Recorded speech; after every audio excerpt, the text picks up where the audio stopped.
दोस्तों नमस्कार। बिहनिया संजय से मैं कौशल तिवारी। इन दिनों छत्तीसगढ़ की कांग्रेस की राजनीति गरमाई हुई है। इसकी वजह है हवा में तैरते वो ढाई साल का फार्मूला, जिसके तहत 17 जून को भूपेश बघेल बदल जाएंगे। ऐसा माना जा रहा है। बदलेंगे या नहीं, इसकी अपनी एक कहानी है, लेकिन कोई भी सीधी तरह से इस बात के लिए तैयार नहीं है, न ही कोई सीधा इस बात का जवाब दे रहा है। वैसे तो राजनीति में निश्चित कुछ भी नहीं होता है, तब ढाई साल वाला फार्मूला क्या भला है। छत्तीसगढ़ में जब से कांग्रेस की सरकार आई है, तभी से यह चर्चा जोरों पर रही कि भूपेश बघेल और टीएस बाबा के बीच ढाई साल का बंटवारा हुआ है। और यह चर्चा अब तेज इसलिए हो गया है क्योंकि वर्तमान मुख्यमंत्री भूपेश बघेल का 2.5 साल 17 जून को पूरा होने जा रहा है।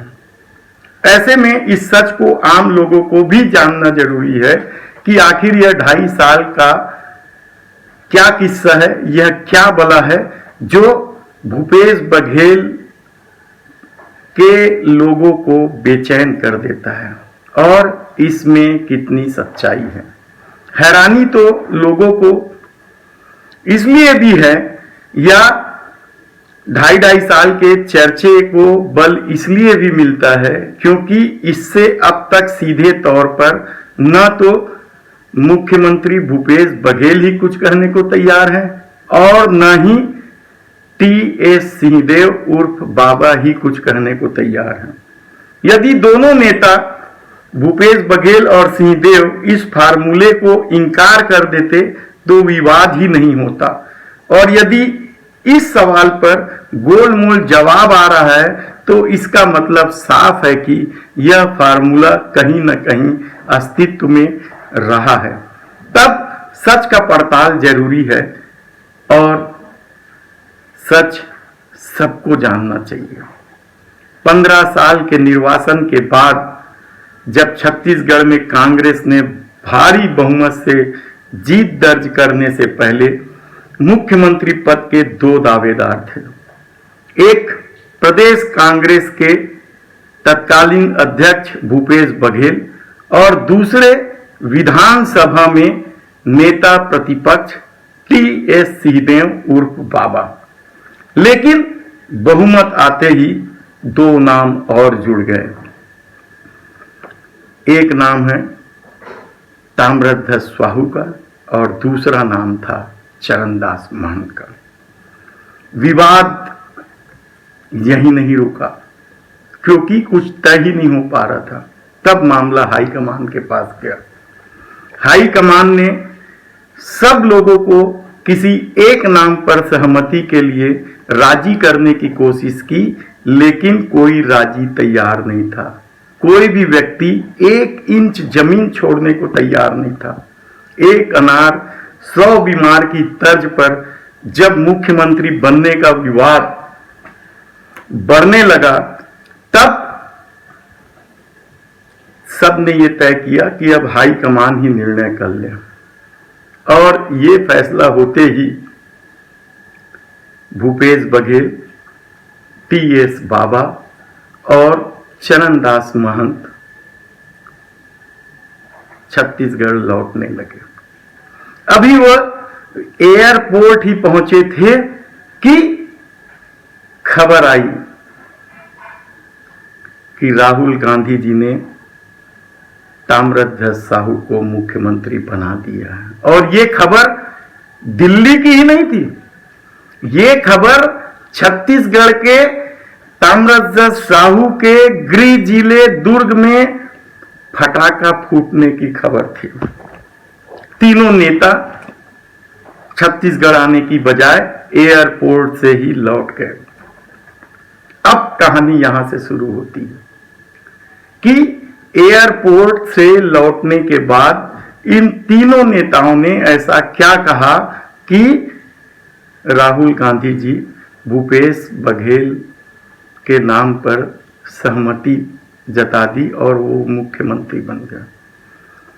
ये कहानी इसलिए भी दिलचस्प है क्योंकि ताम्रध्वज साहू और उनके लोग तो पटाखे फोड़ चुके थे। ऐसे में मुख्यमंत्री के रूप में भूपेश बघेल का नाम सामने आ जाना इसलिए भी हैरान कर देने वाला था क्योंकि कल तक टीएस बाबा इस बात के लिए सहमत ही नहीं थे। तब क्या हुआ होगा? लोग कहते हैं राजनीतिक चर्चा है और वो सच और झूठ के पैमाने पर कितना खरा उतरता है ये कहना मुश्किल है, लेकिन एयरपोर्ट से लौटकर राहुल गांधी जी से कहा गया कि हम सभी एक फार्मूला तैयार किए हैं और उस फार्मूले के तहत भूपेश बघेल जी को मुख्यमंत्री बना दिया जाए। राहुल गांधी जी ने साफ कह दिया कि ये फार्मूला और वो मुझे नहीं मालूम, ये आप लोग जानिए। यदि भूपेश बघेल के नाम पर सब सहमत हैं या बाबा सहमत हैं तो स्वाभाविक तौर पर यही दो दावेदार थे और एक दावेदार ने यदि भूपेश बघेल के नाम की सहमति दे दी है तो फिर कोई दिक्कत नहीं है। और इस तरीके से भूपेश बघेल मुख्यमंत्री बन गया। अब सवाल यह है कि वो फार्मूला था क्या? बाबा ने सहमति क्यों दी? ये बहुत सारे ऐसे प्रश्न हैं जिसका जवाब या तो भूपेश बघेल जी दे सकते हैं या सिंहदेव जी दे सकते हैं या चरणदास महंत जी दे सकते हैं। ताम्रध्वज साहू तो गृह मंत्री बन के ही खुश हो गए, चरणदास महंत जी को भी विधानसभा का अध्यक्ष मिल गया। बाबा और भूपेश, अब क्या होगा? चूंकि यह निर्णय हाईकमान का नहीं था, यह निर्णय बाबा और भूपेश बघेल के बीच का निर्णय था। यह सहमति बाबा और भूपेश बघेल के बीच की सहमति थी। ऐसे में इस सहमति का औचित्य क्या है?